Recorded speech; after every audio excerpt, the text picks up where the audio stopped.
paz do Senhor Jesus a todos. No vídeo de hoje eu vou falar sobre a doutrina da salvação, ou seja, a soteriologia. Vou falar aqui sobre os passos para a pessoa ser um salvo. Então, primeiramente, partindo de Efésios no capítulo 2, que nos diz o seguinte, que a salvação ela vem pela fé, não vem de obras para que ninguém se glorie. Pois então, que fé é esta que o ser humano ele precisa ter para que haja salvação? Primeiro, se nós analisarmos, Jesus, o Filho de Deus, o Messias, ele vem a fim de reconciliar o ser humano com Deus, com o Pai. Então ele diz, eu sou o caminho, a verdade e a vida, ninguém vai ao Pai a não ser por mim. Então, se Jesus, ele é esta única porta, ele é o único caminho, ele é a vida que conduz ao Pai, então, quando ele foi crucificado, lá na cruz do Calvário, sobre ele foi lançada os pecados da humanidade, e ele fez expiação, ele fez a reconciliação do Pai conosco. Então, quando o ser humano ele ouve a mensagem da cruz, a fé salvífica passa a brotar no coração do ser humano. E quando esta fé começa a brotar, aí se inicia os passos para a salvação, para que haja então arrependimento de pecados. Veja que, por que a Bíblia diz que não vem de obras para que ninguém se glorie? Porque estes passos para a santificação, para a salvação, melhor dizendo, ele não é apenas de vontade humana, mas é de obra transformadora pelo próprio Espírito Santo. Vejamos o arrependimento. O arrependimento é produzido com quem? A partir de quem? Do Espírito Santo. O Espírito Santo convence o homem do pecado, da justiça e do juízo. E é através do Espírito Santo que a pessoa ela vai chegar ao arrependimento. E o arrependimento ele condiz o quê? O reconhecimento dos seus pecados e a confissão dos seus pecados. Quando o pecador confessa e deixa, ele alcança a misericórdia e ele vai se aproximar de Deus, se aproximar do Pai com o espírito quebrantado, um coração contrito. E assim o Pai não vai desprezar, como diz o salmista. Então veja que o arrependimento ele vai produzir o quê? Um reconhecimento e confissão dos seus pecados. E também vai produzir a tristeza profunda acerca dos seus pecados, para então a pessoa se afastar, de forma... a pessoa vai se afastar dos seus pecados com profunda tristeza, para que haja então a mudança de mente, como nós usamos no grego a palavra, o termo metanoia, que significa a mudança de mentalidade. O arrependimento então não é apenas uma tristeza, um choro, uma lamentação por seus pecados, não. Ele é uma tristeza acompanhada de uma atitude, uma tristeza mediante ao ver o seu estado de pecado degenerativo, mas vai se aproximar de Deus e vai se afastar dos seus pecados. O primeiro passo, então, o arrependimento. O segundo é a conversão, uma mudança, uma transformação, um abandono do pecado para viver uma nova vida. Terceiro é a adoção de filhos. Efésios, no capítulo 1, o apóstolo Paulo ele vai dizer o seguinte, que Deus, que o Pai nos elegeu nele ainda antes da fundação do mundo. Ele elegeu um povo zeloso de boas obras. Ainda lá desde a fundação do mundo, ele já determinou como o povo dele seria, um povo zeloso e de boas obras. Pela fé no seu Filho foram constituídos os filhos de Deus por adoção. Então, o Pai, o nosso Pai, veja que na oração, a oração modelo, a oração do Pai Nosso, mais conhecida, nós vemos que Jesus ensina os seus discípulos a orar dizendo Pai Nosso que estás no céu. Então, a partir do seu Filho Jesus, o unigênito do Pai, depois ele se tornou primogênito porque Deus adotou os seus filhos, os arrependidos, os eleitos, como seus filhos, como filhos de Deus por adoção. Então, nós somos filhos de Deus por adoção.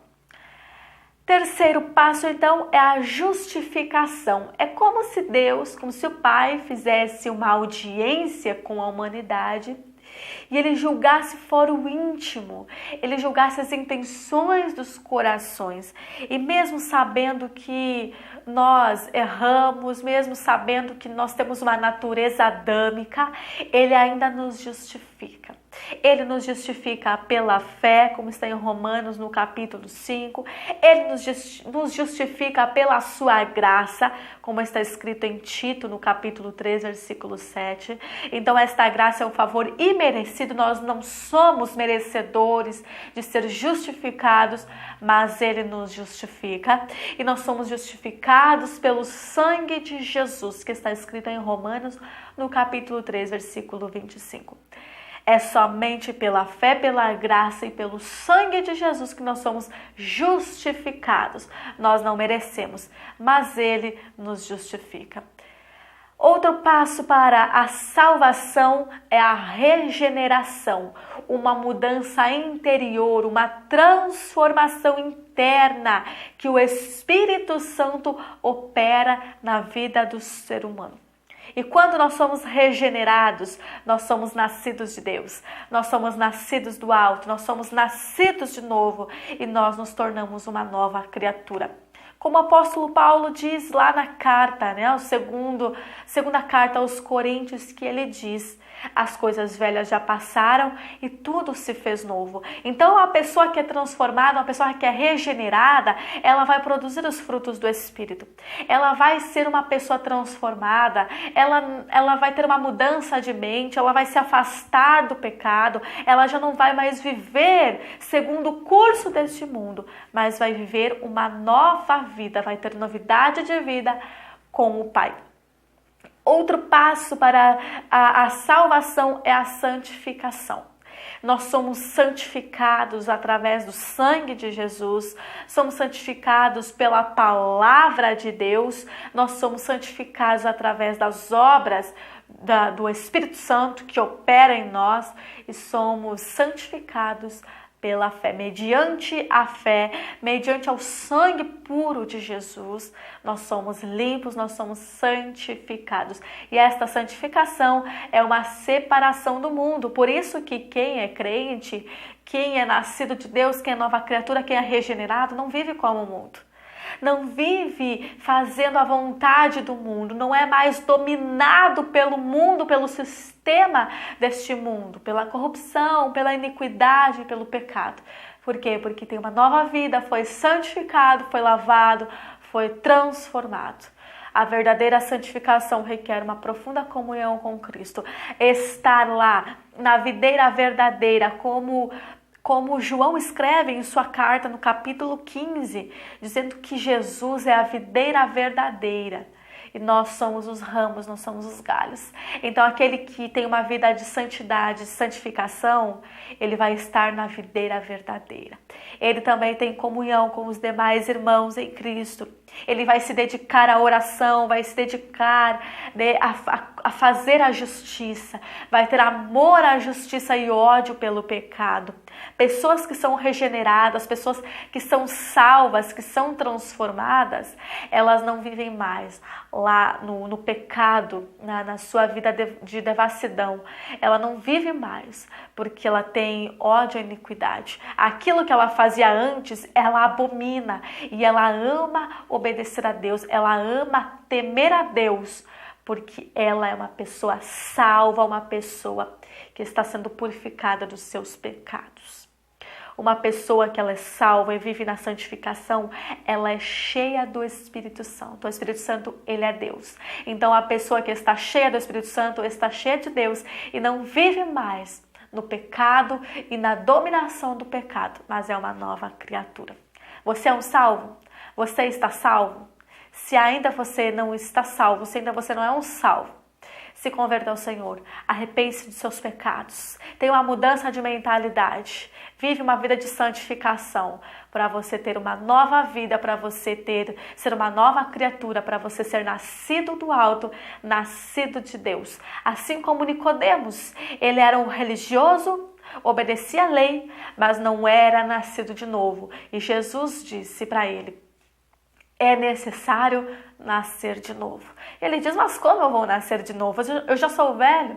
E Jesus diz: o que é nascido da carne é carne, mas o que é nascido do Espírito é Espírito. Você é nascido do Espírito? Você é nascido do alto? Ainda não? Então venha ter uma novidade de vida. Venha, aceite a Jesus. Reconheça os teus pecados. Reconheça que você é pó, é cinza. Reconheça que Jesus quer te dar uma nova vida. Uma nova vida com Deus, de santidade, santificação. Abandone os seus pecados. Abandone este mundo e venha viver na vontade do Pai. Deus te abençoe em Cristo Jesus.